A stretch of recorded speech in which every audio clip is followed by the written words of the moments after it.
नमस्कार मित्रों, जय हिंद। कैसे हैं आप सभी लोग? कमेंट करके ज़रूर बताइएगा। आज हम बात करने जा रहे हैं पावलोव के शास्त्रीय अनुबंधन सिद्धांत की।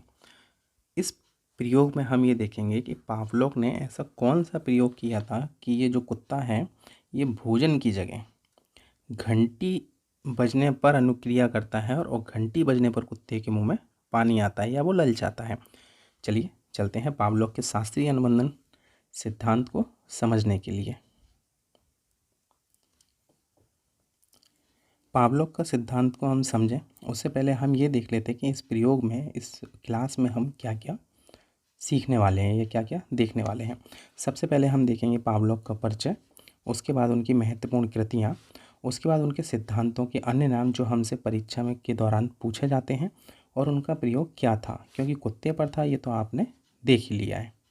और फिर देखेंगे हम सबसे अंत में महत्वपूर्ण प्रश्नों की एक श्रृंखला जो कि प्रश्न पत्र में टेट, सीटेट या शिक्षक भर्ती या किसी भी टीचिंग एग्ज़ाम में आपसे एमसीक्यू के रूप में पूछी जाती है। तो चलिए शुरू करते हैं आज का class, Pavlov theory of classical conditioning. इनका एक संक्षिप्त परिचय जान लेते हैं। पावलोव रूस के निवासी थे। नंबर 2, ये एक शरीर विज्ञानी और चिकित्सक थे। नंबर 3, ये एक व्यवहारवादी मनोवैज्ञानिक के तौर पर अपनी प्रसिद्धि को पाते हैं और इन्होंने अधिगम का प्रसिद्ध शास्त्रीय अनुबंधन का सिद्धांत दिया। और ये जो सिद्धांत दिया इन्होंने, इससे पहले ये काम कर रहे थे पाचन क्रिया के ऊपर और उसी पाचन क्रिया पर कार्य करने की वजह से इनको 1904 में नोबेल पुरस्कार मिलता है। और इनका जो जन्म हुआ था वो हुआ था 26 सितंबर 1849 को और इनकी मृत्यु होती है 27 फरवरी 1936 को। चलिए चलते हैं पावलोव के विषय में और अधिक जानने के लिए। इस क्लास में हम लोग और आगे बढ़ें तो उससे पहले हम देख लेते हैं कि प्रश्न पत्र में जो कठिनाइयों का स्तर है वो पावलोव के क्षेत्र में किस हिसाब से पूछा जाता है। तो प्रश्न आपके सामने है, प्राचीन अनुबंधन का सिद्धांत किसने दिया? और ये देखिए शिक्षक भर्ती में ये प्रश्न आया है और नेट में ये प्रश्न आ चुका है और आप स्किनर, पावलोव, स्पिनोविच और बिने। आप अपना उत्तर हमें कमेंट करके ज़रूर बताइएगा। तब तक हम लोग पावलोव के सिद्धांत को समझ लेते हैं। यहाँ देखते हैं हम पावलोव की महत्वपूर्ण कृतियाँ, ये उनकी बुक। तो पहली बुक है उनकी कंडीशन्ड रिफ्लेक्सेस और दूसरी बुक है उनकी लेक्चर ऑन कंडीशन्ड रिफ्लेक्सेस। ये दो बुक उनकी आप नोट डाउन कर लीजिएगा और पहली बुक आप याद ही कर लीजिए। चलिए अब हम देखते हैं शास्त्रीय अनुबंधन सिद्धांत को और किन अन्य नामों से जाना जाता है। तो सबसे पहला शास्त्रीय अनुबंधन सिद्धांत का नाम शास्त्रीय अनुबंधन सिद्धांत है और इसको अंग्रेजी में क्लासिकल अनुबंधन सिद्धांत भी कहते हैं। प्रतिवादी अनुकूलन सिद्धांत इसका एक और नाम है और अनुकूलित अनुक्रिया सिद्धांत के नाम से भी इसको जानते हैं और अनुकूलित प्रत्यावर्तन सिद्धांत ये इसका एक और नाम है। इसके कुछ अन्य नाम हैं जो महत्वपूर्ण हैं, चलिए उनको भी देख लेते हैं। पहला जो नाम है प्राचीन अनुबंधन सिद्धांत, इस पेज पे ये सबसे ज़्यादा इम्पॉर्टेंट है, आप इसको नोट डाउन कर लीजिए और याद कर लीजिए, ये लगातार पूछा जाने वाला नाम है। अगला है अनुबंधित अनुक्रिया सिद्धांत, अगला है अनुक्रियात्मक अनुबंधन सिद्धांत, नेक्स्ट है संबंधीकरण की क्रिया का सिद्धांत, नेक्स्ट है परंपरागत अनुबंधन का सिद्धांत और अगला है CR थ्योरी। बिल्कुल, जैसे कि SR थ्योरी थी, RS थ्योरी थी और S टाइप थ्योरी थी और यहाँ है CR थ्योरी। एक बार फिर आपको याद दिला दें, प्राचीन अनुबंधन सिद्धांत, परंपरागत अनुबंधन सिद्धांत और CR थ्योरी आप याद कर लीजिए। बिल्कुल, यहाँ पे ये बताने की शायद ज़रूरत नहीं पड़ेगी कि प्रयोग किस पर किया गया, पर फिर भी देख लीजिए। पावलोव का जो प्रयोग किया गया था, जो सिद्धांत जिसके ऊपर प्रयोग किया गया वो था कुत्ता। जैसे थार्नडाइक ने किया था बिल्ली के ऊपर, स्किनर ने किया था कबूतर के ऊपर और कबूतर से पहले उन्होंने किया था सफ़ेद चूहे के ऊपर। तो पावलोव का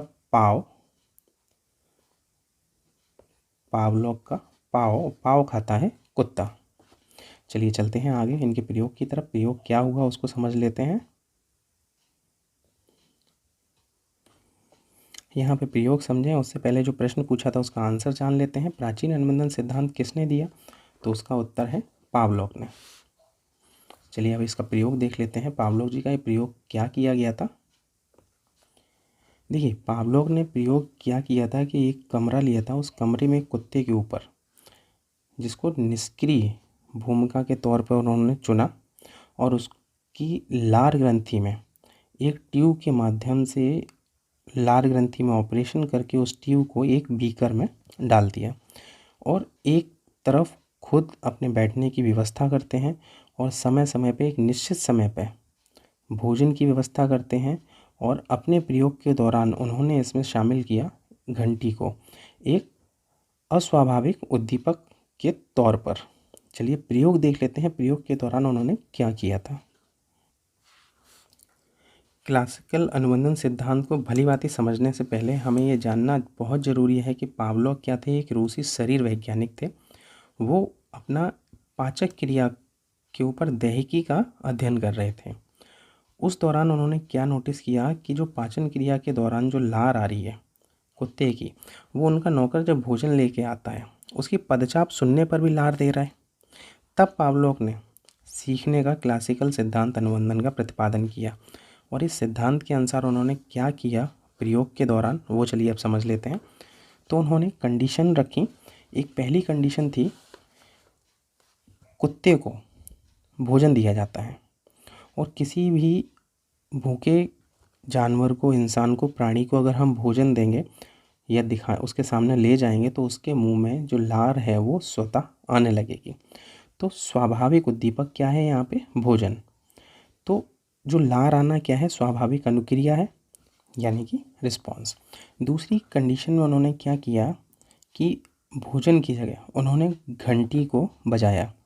कुत्ते ने लार के रूप में कोई अनुक्रिया नहीं दी, लार के रूप में तो अनुक्रिया नहीं दी, पर क्या है कि जब घंटी बजेगी तो कुत्ता एकदम अपना जो अटेंशन है घंटी की तरफ ज़रूर जाएगा, ठीक है। पर जो अनुक्रिया थी, रिस्पॉन्स था, वो लार के रूप में कुछ भी नहीं थी। चलिए तीसरे प्रयोग में उन्होंने क्या किया समझ लेते हैं। तीसरे स्टेप में उन्होंने क्या किया, घंटी को और भोजन को, स्वाभाविक उद्दीपक को, दोनों को एक ऐसी दशा उन्होंने बनाई कि घंटी बजाई और एक निश्चित समय अंतराल के बाद वो दोनों चीज़ें कुत्ते के समक्ष प्रस्तुत की और कुत्ते ने वहाँ पे अनुक्रिया के लिए अपनी लार का उत्सर्जन किया। अब चौथी कंडीशन में, चौथे स्टेप में उन्होंने क्या किया कि सिर्फ और सिर्फ घंटी को बजाया। घंटी को बजाया पर उन्होंने क्या देखा, सिर्फ घंटी बजाने पर ही कुत्ता लार का उत्सर्जन कर रहा है, यानी कि भोजन की उपस्थिति नहीं है और फिर भी कुत्ते ने लार का अनुक्रिया दी। तो ऐसा क्यों होता है, ये आप थोड़ा सा अगर अपने ऊपर थोड़ा सा प्रैक्टिकल सोचेंगे, कभी ना कभी आपके संग ऐसा हुआ होगा कि जैसे आप अपने घर पे हैं और आपके गली में, आपके मोहल्ले में कोई टिक्की वाला निकलता है, तो आपको पता है टिक्की वाला निकलता है, टिक्की देख के तो स्वाभाविक है कि आपके मुंह में पानी आता है। पर कभी कभी आप घर के अंदर होते हैं और टिक्की वाला निकलता है और वो ठेले का तवा बजाता है तो आपके मुंह में पानी आ जाता है कभी कभी। तो ये इसी सिद्धांत का एक हिस्सा है कि आपने अपने मस्तिष्क में ये बिठा लिया है, अधिगम कर लिया है या लर्न कर लिया है कि हाँ, ये जो आवाज़ है ये टिक्की की आवाज़ है। चलिए इस प्रयोग के दौरान कुछ शब्द हैं, शब्दावली हैं जो प्रश्न पत्र में पूछे जाने की संभावना बनी रहती है, जैसे कि UCS क्या है, CR क्या है और CS क्या है। चलिए इनको समझ लेते हैं जल्दी से। यहाँ पे देखिए UCS है अनकंडीशनल स्टिमुलस, यानी कि स्वाभाविक उद्दीपक। जैसे कि भोजन को प्रस्तुत किया था वो स्वाभाविक चीज़ थी। और UCR तो उस स्वाभाविक उद्दीपक भोजन के लिए उसकी जो अनुक्रिया दी, यानी कि जो उसने रिस्पॉन्स दिया, उसको बोलते हैं UCR अनकंडीशनल रिस्पॉन्स। नेक्स्ट था, उन्होंने जब स्टेप घंटी को जब उन्होंने बजाया तो उसको बोलते हैं कंडीशन स्टिमुलस, यानी कि अस्वाभाविक उद्दीपक। यानी कि जब सिर्फ घंटी बजाई उन्होंने तो वहाँ कुत्ते ने क्या किया, वहाँ कुत्ते ने अस्वाभाविक अनुक्रिया दी, मतलब जो अनुक्रिया उसे नहीं देनी चाहिए थी वो उसने दी। मतलब क्या, उसने लार का उत्सर्जन किया, तो वो था उसका अस्वाभाविक अनुक्रिया, ठीक है। CR मतलब अनकंडीशनड रिस्पॉन्स।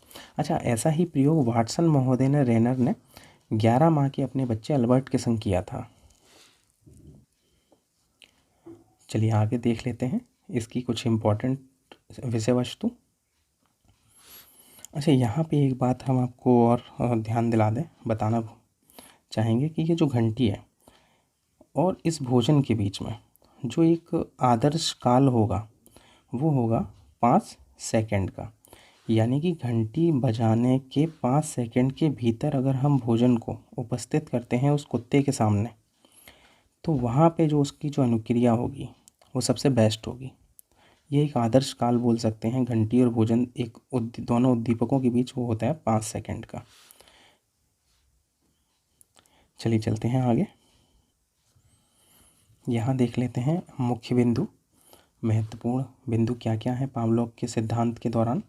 तो पहला है, पावलोव के सीखने के सिद्धांत का जो आधार था वो था अनुबंधन। यानी कि कह सकते हैं कि अनुबंधन के जनक कौन है? पावलोव। दूसरा पॉइंट है, अनुबंधन एक ऐसी प्रक्रिया है जिसके द्वारा उद्दीपक तथा अनुक्रिया के मध्य में हम क्या करते हैं? एक सहचर्य को स्थापित करते हैं। एक बार फिर से देख लीजिए, अनुबंधन एक ऐसी प्रक्रिया है जिसके द्वारा हम उद्दीपक तथा अनुक्रिया के मध्य सहचर्य यानी कि एसोसिएशन स्थापित करते हैं। अगला महत्वपूर्ण बिंदु है, इस सिद्धांत के दौरान स्वाभाविक उद्दीपक यदि अधिगमकर्ता के समक्ष उपस्थित किया जाता है तो वह उसके प्रति स्वाभाविक अनुक्रिया को ही प्रदर्शित करता है। जैसे कि गर्म बर्तन को हम लोग छूते हैं तो हाथ खींच लेते हैं, वहाँ हमें ये सिखाने की या किसी से पूछने की ज़रूरत नहीं होती कि हम हाथ खींच लें पीछे। हम एक स्वाभाविक अनुक्रिया करते हैं, उस गर्म बर्तन को छोड़ देते हैं। ये होती है स्वाभाविक अनुक्रिया। इस सिद्धांत के दौरान अनुकूलित जो अनुक्रिया के 4 संप्रत्यय थे वो कौन से थे? तो पहला था UCS, UCR, CS और CR। यानी कि स्वाभाविक उद्दीपक तो स्वाभाविक अनुक्रिया होगी और अस्वाभाविक उद्दीपक तो अस्वाभाविक अनुक्रिया। चलिए आगे चलते हैं।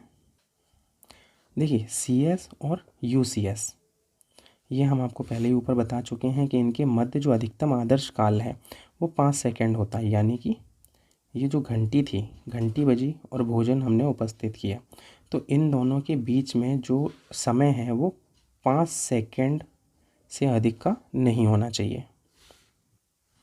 अच्छा, यहाँ पे एक चीज़ और आपको हम बताएंगे कि एक अवस्था एक और आती है कि उच्च श्रेणी का अनुकूलन कब होता है।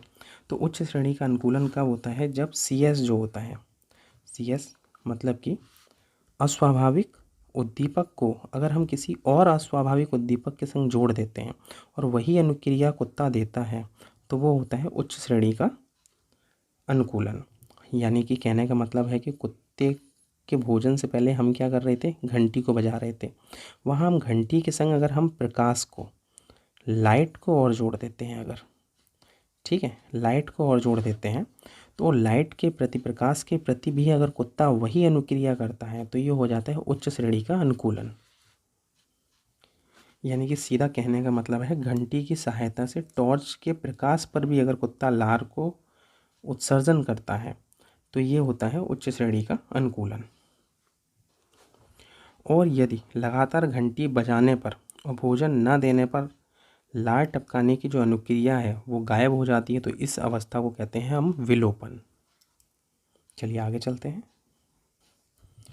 चलिए देख लेते हैं वन लाइनर, उन महत्वपूर्ण प्रश्नों को जो यहाँ तो वन लाइनर के रूप में आपके समक्ष हैं पर प्रश्न पत्र में ये आपको MCQ के रूप में मिलेंगे। जैसे कि पहला, पावलोव को नोबेल पुरस्कार कब मिला? तो 1904 में। दूसरा प्रश्न है, प्राचीन अनुबंधन सिद्धांत किसने दिया? तो यह है पावलोव महोदय का। अगला प्रश्न है, शास्त्रीय अनुबंधन सिद्धांत किस पर प्रयोग किया गया? तो ये प्रयोग किया गया था कुत्ते पर। और अगला प्रश्न है, पावलोव किस देश के निवासी थे? ये रूस के निवासी थे। चलिए चलते हैं अगले प्रश्न की तरफ। देखिए प्रश्न है, स्वाभाविक उद्दीपक व अस्वाभाविक उद्दीपक के मध्य अधिकतम आदर्श काल कितना होना चाहिए? तो वो होता है 5 सेकंड का। चलिए अगला प्रश्न देख लेते हैं। ये जो प्रश्न है ये हम गहने का जो अधिगम सोपानिक पढ़ेंगे वहाँ ज़रूर पढ़ेंगे विस्तार से। फिलहाल इस प्रश्न को यहाँ देख लेते हैं। गहने के किस अधिगम को क्लासिकल अनुबंधन भी कहा जाता है? तो गहने के संकेत अधिगम को, यानी कि जो प्रथम अधिगम था उनका 8 भेद बताए हैं गहने ने अधिगम के, तो उसका प्रथम था संकेत अधिगम। तो उसको निम्न स्तर का अधिगम भी कहते हैं, इसको हम क्लासिकल अनुबंधन भी कहते हैं। यहाँ पे गैने का जो प्रथम था संकेत अधिगम, उसको कहते हैं हम सबसे निम्न स्तर का अधिगम, और समस्या समाधान को हम मानते हैं सबसे उच्च स्तरीय अधिगम को। चलिए चलते हैं अगले प्रश्न की तरफ। प्रश्न है आपके सामने, संबंध प्रत्यावर्तन सिद्धांत किसने दिया? तो आंसर है आपका पावलोव ने। और अधिगम की पुनरावृत्ति का सिद्धांत किसने दिया? तो ये भी दिया है आपके पावलोव महोदय ने। चलिए अगला प्रश्न देख लेते हैं। तो आपका अगला प्रश्न है, पावलोव के सिद्धांत के अन्य नाम बताइए। वैसे तो काफ़ी नाम हम ऊपर मेंशन कर चुके हैं, पर कुछ नाम अगर रह जाते हैं तो वो हैं, पहला शरीर शास्त्री का सिद्धांत और दूसरा सहज अनुबंधन का सिद्धांत। अगला प्रश्न है, पावलोव के प्रयोग में जो तटस्थ उद्दीपक था वो क्या था? तो वो था घंटी। ये सीधा सीधा क्वेश्चन पूछ लेते हैं, पावलोव के प्रयोग में तटस्थ उद्दीपक क्या था? तो वो घंटी। तो अगला प्रश्न है आपके लिए, पावलोव ने कुत्ते की कौन सी ग्रंथि का ऑपरेशन किया था? तो वो ग्रंथि थी लार ग्रंथि, यानी कि पैरोटिड ग्रंथि। ये लार ग्रंथि में सबसे बड़ी ग्रंथि है, ये आप नोट करिए। अगले प्रश्न की तरफ चलते हैं। यहाँ पे अगला प्रश्न है, इस प्रयोग में स्वाभाविक उद्दीपक क्या है? तो इस प्रयोग में स्वाभाविक उद्दीपक के रूप में हमारे पास था भोजन। दूसरा था स्वाभाविक अनुक्रिया क्या हुई थी? तो कुत्ते ने, सोचिए क्या अनुक्रिया की थी? लार का उत्सर्जन किया था। चलिए अगला प्रश्न देख लेते हैं। आपके लिए अगला प्रश्न है, अनुकूलित अनुक्रिया जो थी, खाली स्थान अनुक्रिया पर बल देता है। किस अनुक्रिया पर बल देता है? तो वो प्रेरणा अनुक्रिया पर बल देता है। अगला प्रश्न है, बुरी आदतों को सुधारा जा सकता है कैसे? अनुबंधन के द्वारा। अनुबंधन क्या चीज़? वही किसी चीज़ का किसी के संग एसोसिएशन करा देना। यानी कि आपको याद होगा बचपन में अगर आप किसी सर से खौफ खाते थे, डर खाते थे, तो क्यों? क्योंकि हमारे माइंड ने एक अनुबंधन कर लिया कि हाँ अमुक टीचर है, वो मार देता है या डांट लगाता है, तो हम बुरी आदतों को ऐसे ही अनुबंधन के द्वारा छुटा सकते हैं। चलिए चलते हैं अगले प्रश्न की तरफ। अगला प्रश्न है, जो टाइप एस सिद्धांत है, थ्योरी है, इसका प्रतिपादन किसने किया? प्रश्न एक बार फिर देखिए, टाइप एस की थ्योरी थी, उसका प्रतिपादन किसने किया? तो आपका आंसर है पावलोव।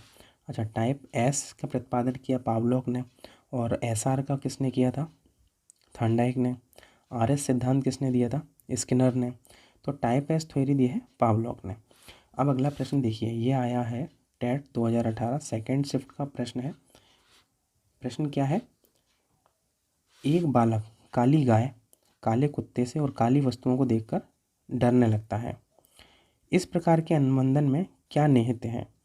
आपके ऑप्शन है अनुक्रिया सामान्यीकरण, अनुक्रिया अनुबंधन, उद्दीपक सामान्यीकरण, या उपयुक्त में से कोई नहीं। आप आंसर सोचिए, बताइए। तो यहाँ पे आपका आंसर है उद्दीपक सामान्यीकरण।